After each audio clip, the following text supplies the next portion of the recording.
मेघमाଳରେ शीघ्र आगमन करुथिबा आम्भମାନଙ୍କ त्राणकर्ता प्रभु जीशु ख्रीष्टଙ୍କର ଅତି ପବିତ୍ର ଓ ବହୁମୂଲ୍ୟ ନାମରେ ଆପଣ ସମସ୍ତଙ୍କୁ ଆଉ ଗୋଟିଏ ନୂତନ ପ୍ରସଙ୍ଗରେ ପୁନର୍ବାର ମୁଁ ସ୍ୱାଗତ କରେ। ପ୍ରିୟ ପ୍ରଭୁଙ୍କ ଲୋକମାନେ ଆସନ୍ତୁ ଆଜି ମଧ୍ୟ ପରମେଶ୍ୱରଙ୍କ ବାକ୍ୟରୁ ଆମେ ଆଉ ଏକ ନୂଆ ପ୍ରସଙ୍ଗରେ ଅଳ୍ପ ସମୟ କଥାବାର୍ତ୍ତା ହେବା। ଆଜି ଯେଉଁ ପ୍ରସଙ୍ଗରେ ପ୍ରଭୁଙ୍କ ବାକ୍ୟରୁ ଆମେ ଧ୍ୟାନ କରିବା ସେହି ପ୍ରସଙ୍ଗର ଶୀର୍ଷକ ହେଲା ଖ୍ରୀଷ୍ଟମାସର ଆଶୀର୍ବାଦ କ'ଣ ଅଟେ। ଆଜିର ପ୍ରସଙ୍ଗ ହେଲା ଖ୍ରୀଷ୍ଟମାସର ଆଶୀର୍ବାଦ କ'ଣ ଅଟେ। ଏହି ପ୍ରସଙ୍ଗରେ ଅଳ୍ପ ସମୟ ଧରି ଆମେ ପ୍ରଭୁଙ୍କ ବାକ୍ୟରୁ କଥାବାର୍ତ୍ତା ହେବା। ପ୍ରିୟ ପ୍ରଭୁଙ୍କ ଲୋକମାନେ ଆମ୍ଭମାନଙ୍କ ପରମେଶ୍ୱର ଆମ୍ଭମାନଙ୍କୁ ଆଶୀର୍ବାଦ କରିବା ପରମେଶ୍ୱର ଆଉ ଆଶୀର୍ବାଦ କର୍ତ୍ତା ପରମେଶ୍ୱର ଆମ୍ଭମାନଙ୍କ ପରମେଶ୍ୱର। ଆମ ଜୀବନରେ ଏହି ଖ୍ରୀଷ୍ଟମାସ ଦ୍ୱାରା ସେ ଅନେକ ଆଶୀର୍ବାଦ କରିଛନ୍ତି। ସମଗ୍ର ଜଗତର ମାନବ ଜାତି ନିମନ୍ତେ ଏହି ଖ୍ରୀଷ୍ଟମାସ ଦ୍ୱାରା ସେ ଅନେକ ଆଶୀର୍ବାଦକୁ ସେ ଯୋଗ କରିଛନ୍ତି। ଆଉ ସେହି ସବୁ ଆଶୀର୍ବାଦ ମଧ୍ୟରୁ ଆଜି ପରମେଶ୍ୱରଙ୍କ ବାକ୍ୟରୁ ଆପଣମାନଙ୍କ ନିକଟରେ ମୁଁ 3ଟି ଆଶୀର୍ବାଦ ରଖିବା ପାଇଁ ଚାହେଁ। ଆପଣ ପରମେଶ୍ୱରଙ୍କ ବାକ୍ୟରୁ ପ୍ରଥମ ଆଶୀର୍ବାଦ ଦେଖିପାରିବେ। ମୋ ସହିତ ଆପଣମାନେ ଯୋହନ ଲିଖିତ ସୁସମାଚାରକୁ ଆସିବେ। ଯୋହନ ଲିଖିତ ସୁସମାଚାର 3 ଅଧ୍ୟାୟ 16 ପଦ। ଏହି ବାକ୍ୟ ଆମ୍ଭମାନଙ୍କ ଖ୍ରୀଷ୍ଟିଆନ ସମାଜର ଅତି ସୁପରିଚିତ ବାକ୍ୟ। ଅନେକ ଥର ଏହି ବାକ୍ୟକୁ ଆମେ ପଢ଼ିଛୁ, ଶୁଣିଛୁ, ଆଉ ଏହା ଆମ୍ଭମାନଙ୍କ ପାଇଁ ଅତି ଆଶୀର୍ବାଦ ଯୁକ୍ତ ବାକ୍ୟ ଅଟେ। ଲେଖାଯାଏ ଯୋହନ ଲିଖିତ ସୁସମାଚାର 3 ଅଧ୍ୟାୟ 16 ପଦରେ, କାରଣ ଈଶ୍ୱର ଜଗତକୁ ଏଡ଼େ ପ୍ରେମ କଲେ ଯେ ସେ ଆପଣା ଅଦ୍ୱିତୀୟ ପୁତ୍ରଙ୍କୁ ଦାନ କଲେ, ଯେପରି ଯେ କେହି ତାହାଙ୍କଠାରେ ବିଶ୍ୱାସ କରେ ସେ ବିନଷ୍ଟ ନ ହୋଇ ଅନନ୍ତ ଜୀବନ ପ୍ରାପ୍ତ ହୁଏ। ପ୍ରଭୁଙ୍କର ଗୌରବ ହଉ। ପ୍ରିୟ ଭାଇ ଭଉଣୀମାନେ, ଏହି ଖ୍ରୀଷ୍ଟମାସ ସମୟରେ ଆମେ ପ୍ରଥମ ଆଶୀର୍ବାଦ କ'ଣ ପାଇଲୁ? ଯେ ପରମେଶ୍ୱର ଆପଣାର ଏକମାତ୍ର ପୁତ୍ରଙ୍କୁ ସେ ଆମ୍ଭ ନିମନ୍ତେ ସେ ଦାନ କଲେ। ଆମ୍ଭ ନିମନ୍ତେ, ଜଗତ ନିମନ୍ତେ ସେ ସମ୍ପୂର୍ଣ୍ଣ ଭାବରେ ସେ ଦେଇଦେଲେ। ଏହା ଆମ ପାଇଁ ବହୁତ ବଡ଼ ଆଶୀର୍ବାଦ ଅଟେ।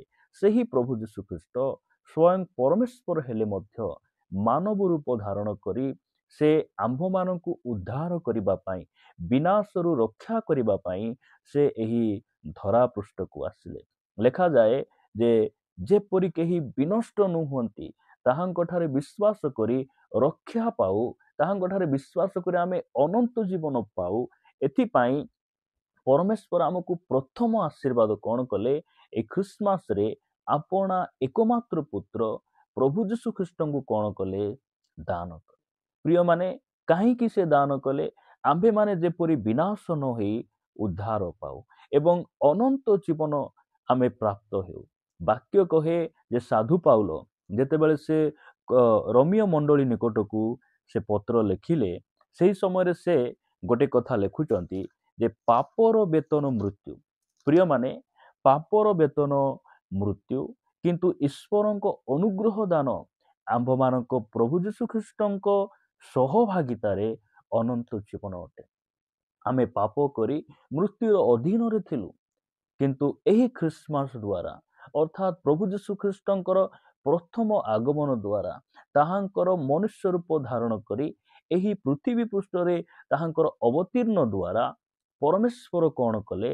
ଆମକୁ ସେହି ମୃତ୍ୟୁ ବଦଳରେ ସେ ଆମକୁ ଜୀବନ ପ୍ରଦାନ କଲେ।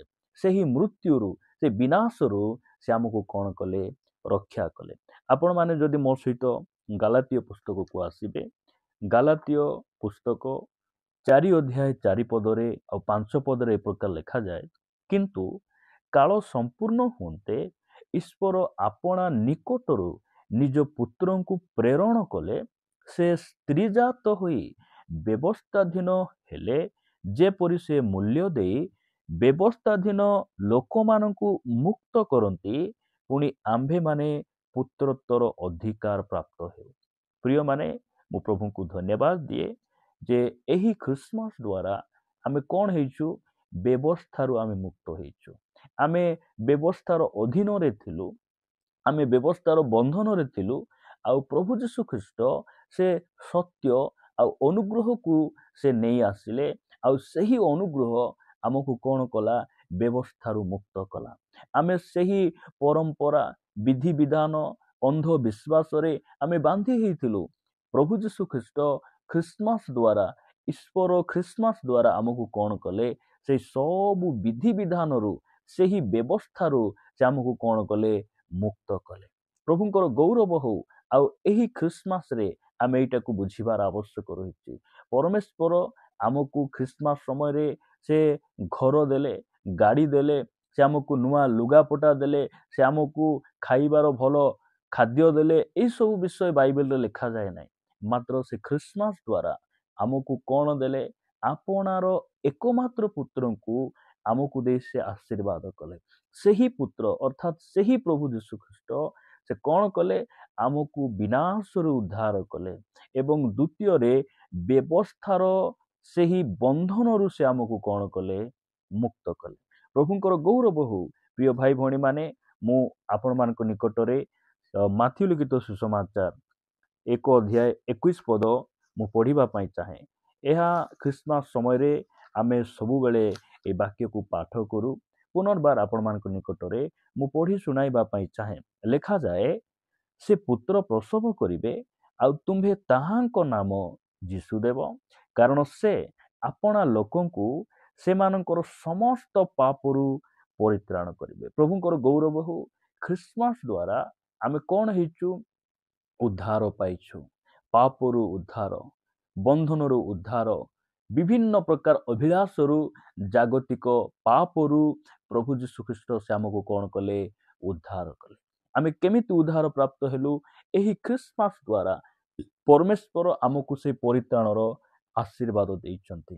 ଆମକୁ ସେ ଅନୁଗ୍ରହ ପ୍ରଦାନ କରିଛନ୍ତି। ପ୍ରିୟ ପ୍ରଭୁଙ୍କ ଲୋକମାନେ, ଯଦି ଆପଣ ପଢ଼ିବେ, ମୁଁ ଶେଷରେ ଗୋଟେ ଆଶୀର୍ବାଦ ପଢ଼ି ମୁଁ ଆପଣମାନଙ୍କୁ ଉତ୍ସାହିତ କରିବା ପାଇଁ ଚାହେଁ। ଏବ୍ରୀ ପୁସ୍ତକ 2 ଅଧ୍ୟାୟକୁ ଆସିବେ। ଏବ୍ରୀ ପୁସ୍ତକ 2 ଅଧ୍ୟାୟ 14 ଆଉ 15 ପଦରେ ଏ ପ୍ରକାର ଲେଖାଯାଏ, ଅତଏବ ସନ୍ତାନମାନେ ରକ୍ତ ମାଂସର ସହଭାଗୀ ହୋଇଥିବାରୁ ସେ ମଧ୍ୟ ନିଜେ ସେହିପରି ସେଥିର ସହଭାଗୀ ହେଲେ, ଯେପରି ମୃତ୍ୟୁ ଦ୍ୱାରା ମୃତ୍ୟୁର ଅଧିକାରୀକୁ ଅର୍ଥାତ୍ ଶୈତାନକୁ ବିନାଶ କରନ୍ତି, ପୁଣି ମୃତ୍ୟୁର ଭୟରେ ଯେଉଁମାନେ ଯାବଜୀବନ ଦାସତ୍ୱର ବନ୍ଧନରେ ଥିଲେ ସେମାନଙ୍କୁ ସେ ଉଦ୍ଧାର କରନ୍ତି। ପ୍ରଭୁଙ୍କର ଗୌରବ ହଉ।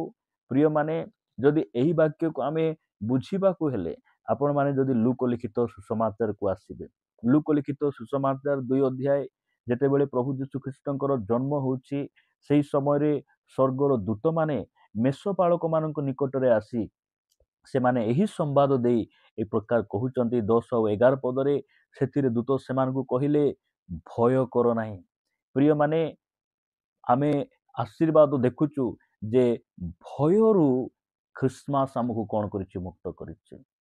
ମନୁଷ୍ୟମାନେ ଯୁଗ ଯୁଗ ଧରି, ବର୍ଷ ବର୍ଷ ଧରି ସେମାନେ ଭୟ ଭିତରେ ଥିଲେ। ମୃତ୍ୟୁର ଭୟ, ରୋଗର ଭୟ, ବିଭିନ୍ନ ପ୍ରକାର ଭୂତ ପ୍ରେତ, ମନୁଷ୍ୟର ଭୟ, ସମାଜର ଭୟ, এই ସବୁ ଭୟ ଗୁଡ଼ିକ ମନୁଷ୍ୟକୁ ବାନ୍ଧି ରଖିଥିଲା। ମାତ୍ର ଯେତେବେଳେ ପ୍ରଭୁ ଯୀଶୁ ଖ୍ରୀଷ୍ଟ ଆମ ଜୀବନରେ ଆସିଲେ, ଆମେ କ'ଣ ହେଲୁ? ସେଇ ଭୟରୁ ମୁକ୍ତ ହେଲୁ। ସବୁଠାରୁ ବଡ଼ ଭୟ ହେଲା ମୃତ୍ୟୁର ଭୟ।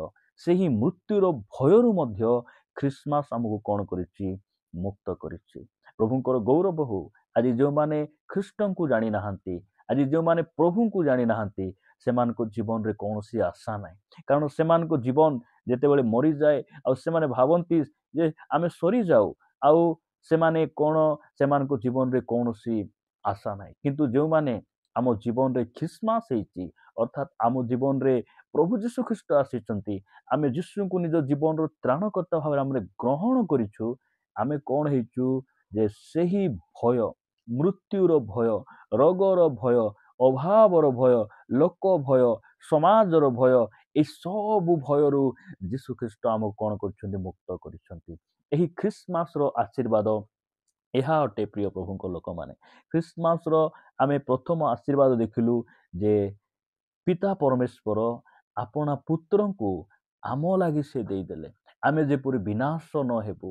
ଦ୍ୱିତୀୟ ଆଶୀର୍ବାଦ ଆମେ ଦେଖିଲୁ ଯେ ସେ କ'ଣ କଲେ? ବ୍ୟବସ୍ଥାରୁ ଆମକୁ ମୁକ୍ତ କଲେ। এই ଖ୍ରୀଷ୍ଟମାସ ଦ୍ୱାରା ଆମକୁ ବ୍ୟବସ୍ଥାରୁ ସେ ମୁକ୍ତ କରି ଆମକୁ ଅନୁଗ୍ରହର ଅଧୀନକୁ ସେ ଆଣିଲେ। ତୃତୀୟ ଆଶୀର୍ବାଦ ଦେଖିଲୁ ଯେ ପ୍ରଭୁ ଯୀଶୁଖ୍ରୀଷ୍ଟ କ'ଣ କଲେ? ସେଇ ଅନୁଗ୍ରହ ଦ୍ୱାରା ଆମକୁ ପାପରୁ ସେ ଉଦ୍ଧାର କଲେ। ଆଉ ଶେଷରେ ଆମେ ଦେଖୁଛୁ ଯେ ମୃତ୍ୟୁର ଭୟ, ସମସ୍ତ ପ୍ରକାର ମନୁଷ୍ୟର ଭୟ କେତେବେଳେ ମନୁଷ୍ୟ ଜୀବନରେ ଆସେ? ଯେତେବେଳେ ମନୁଷ୍ୟ ପାପ କରେ। ହବା ଆଦମ ସେମାନେ ପାପ କଲେ, ଆଉ ଏଦନ ଉଦ୍ୟାନର ବାହାରେ ବୃକ୍ଷଗଣ ମଧ୍ୟରେ ସେମାନେ ଲୁଚିଲେ, ଆଉ ପରମେଶ୍ୱରଙ୍କ ରବ ଶୁଣି ସେମାନେ ଭୀତ ହେଲେ। କେତେବେଳେ ମନୁଷ୍ୟ ଭୟ କରେ? ଯେତେବେଳେ ମନୁଷ୍ୟ ପାପ କରେ। ପ୍ରିୟମାନେ, ଆମଠାରେ ଯେ ଏଇ ପ୍ରକାର ଭୟ ଗୁଡ଼ିକ କାହିଁକି ଆସୁଛି? କାରଣ ହବା ଆଉ ଆଦମ ପାପ କରିଥିବାରୁ ସେଇ ଭୟ ଅଟୋମେଟିକାଲି ସମସ୍ତ ମାନବର ସେହି ହୃଦୟ ମଧ୍ୟରେ ବା ମନ ମଧ୍ୟରେ ସେଇ ଭୟ ଗୁଡ଼ିକ ରହିଛି। ଆଉ ସେଇ ସବୁ ଭୟରୁ ଆମକୁ ଖ୍ରୀଷ୍ଟମାସ କ'ଣ କରିଛି? ମୁକ୍ତ କରିଛି। ପରମେଶ୍ୱର ଏହି ବାକ୍ୟ ଦେଇ ଆମ ସମସ୍ତଙ୍କୁ ପ୍ରଚୁର ଭାବରେ ଆଶୀର୍ବାଦ କରନ୍ତୁ।